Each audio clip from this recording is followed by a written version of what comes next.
What happens when one of Hollywood's most beloved actors steps onto a talk show stage expecting a warm, uplifting conversation, only to find himself thrust into the fight of his life? In this fictional dramatization, Michael J. Fox, the man who made audiences believe in time travel and who has spent decades facing adversity with astonishing grace, walks onto the set of The View anticipating a routine, feel-good interview. Instead, he becomes the center of one of the most explosive on-air confrontations the show has ever seen. This isn't about promoting a project or sharing heartwarming stories.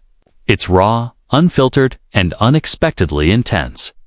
The studio lights glow brightly as he approaches the table, greeted by a standing ovation that seems to stretch on forever. His career, his courage, and his refusal to be defined by his condition have earned him every bit of that admiration. The hosts smile warmly, giving the impression that everything is set for a comfortable conversation, but within minutes, the atmosphere shifts. Things begin easily enough. They discuss his foundation, the remarkable progress being made in Parkinson's research, and the scientists whose work he always praises above his own. His humor, humility, and light-bringing personality quickly win over the room. Then, suddenly, a sharp turn.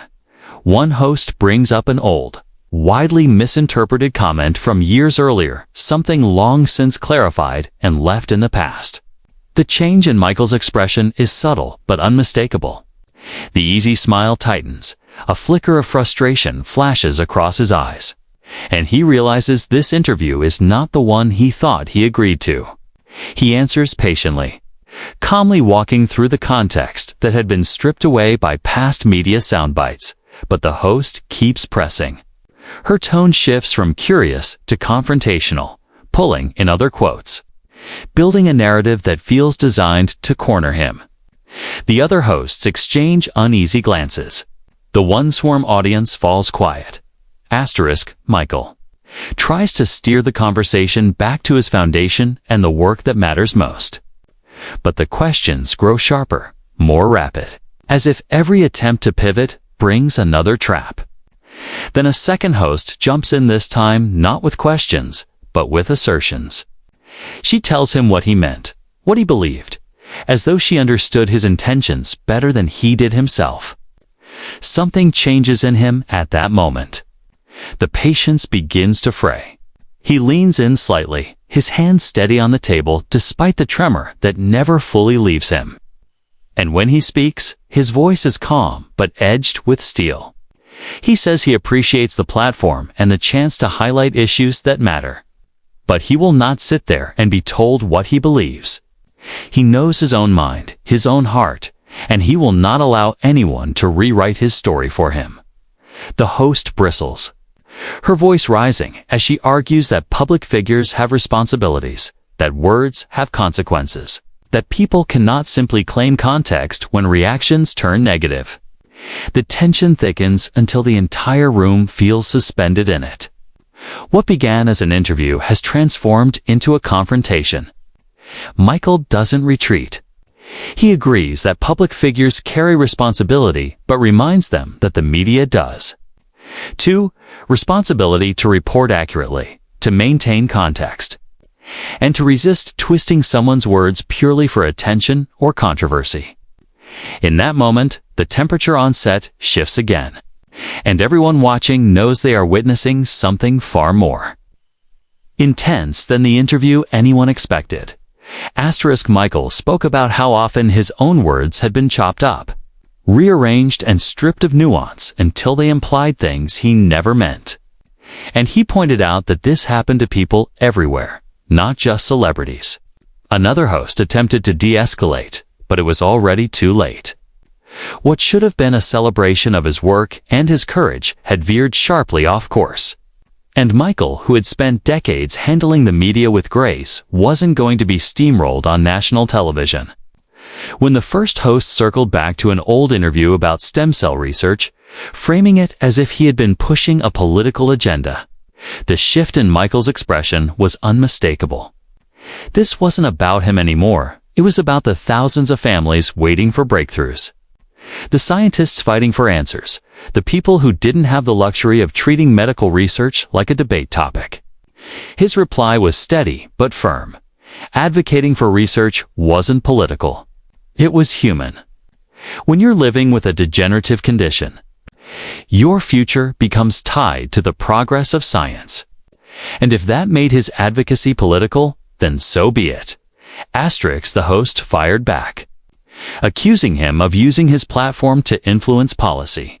Michael countered without hesitation, asking if that wasn't exactly what the show did every day, using its platform to shape opinions and push for change. The difference, he said, was that his cause wasn't ideological. It was a matter of life, dignity, and time. That comment shifted the room. Some hosts looked uncomfortable, others defensive, while the audience murmured, suddenly aware of how lopsided the exchange had become. Another host attempted a softer angle, suggesting that because Michael's advocacy came from such a personal place, maybe his judgment was clouded. The implication that his condition made him biased or unreliable hung in the air. Michael grew still, then answered quietly, every word sharpened by truth. Of course, his advocacy was personal. How could it not be? That didn't make it invalid. It made it essential. Expecting people living with a disease to be detached about it was absurd. By that logic, parents couldn't advocate for their children's education. Cancer survivors couldn't push for research. Veterans couldn't speak about veterans' issues. The idea that passion disqualified credibility was a standard only applied when someone made others uncomfortable. Asterisk, but the original host still wasn't finished. She brought up foundation funding, hinting without ever saying it outright that something might not be entirely transparent. The insinuation lingered like smoke. This time, Michael didn't raise his voice or lash out. Instead, he delivered a controlled fury that landed harder than any outburst could have. He stated that every dollar that flowed through his foundation was accounted for and publicly accessible. The records, the grants, the audits, everything was available to anyone who bothered to look. If the host had concerns, she should have raised them before the show so he could provide documentation. But she hadn't done that because this wasn't about transparency at all. It was about creating a moment, manufacturing controversy, chasing a reaction, and now she had one. Asterisk, the tension was suffocating as he continued. He reminded the panel that he had spent more than 2 decades building the foundation from the ground up, pouring in his own time, money, and heart. He had watched it grow into a force that actually moved research forward, offering hope to people who desperately needed it. To suggest corruption without a shred of evidence wasn't just irresponsible. It was profoundly insulting. When another host tried to lighten the mood, Michael shook his head. They weren't going to gloss over what had just happened. Words mattered. Accusations mattered.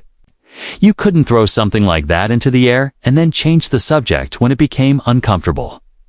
Asterisk. The host who'd made the insinuation stammered that she was just asking questions, but Michael cut her off. There was a difference, he said, between asking tough questions and making veiled accusations disguised as journalism. She could have simply asked how the foundation operated or requested that he walk them through the funding process. Instead, she had framed it as though something was already wrong, forcing him to defend himself against implications she hadn't had the courage to state plainly. And in that moment, the power dynamic shifted completely. Michael wasn't the one on the defensive anymore. He was the one holding the room accountable. Asterisk, the atmosphere in the studio shifted abruptly. What was meant to be a celebratory interview had spiraled into an unexpected confrontation, leaving the audience frozen between fascination and discomfort as cameras darted from face to face.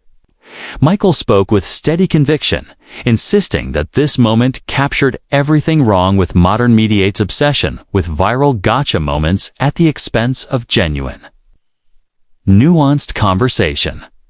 When a host protested that they had invited him to celebrate his achievements, Michael acknowledged the invitation, but pointed out that somewhere along the way, the interview stopped being about celebration and turned into an interrogation. Based on old statements and misunderstood advocacy, asterisk, as the questioning grew more pointed. The host, who implied financial misconduct, struggled to provide a single concrete source, leaning instead on vague suggestions about questions people had. Michael pressed her, explaining how reputations are damaged by exactly this kind of unsubstantiated insinuation. He reminded them that his foundation's finances were transparent, audited, and praised by independent organizations. Yet a single vague accusation on a large platform was enough to plant doubt that could take years to undo. Another host attempted to steer the interview back to safer ground, but Michael refused to move on until the underlying issue was acknowledged: respect, accountability, and honesty.